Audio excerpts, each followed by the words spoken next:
രാഗവിമോഹിനി ഗീതാഞ്ജലി നിന്റെ നാവുണർന്നാൽ കല്ലും പൂവാകും ആവർണ ഭാവസുരാമൃതധാരയെ ആരായാലും സ്നേഹിക്കും ആത്മാവിൻ സൗഭാഗ്യമല്ലേ നീ അനുരാഗ സൗരഭ്യമല്ലേ നീ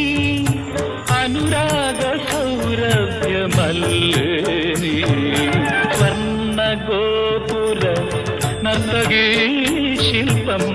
കണ്ണിന് സായുജ്യം നിൻ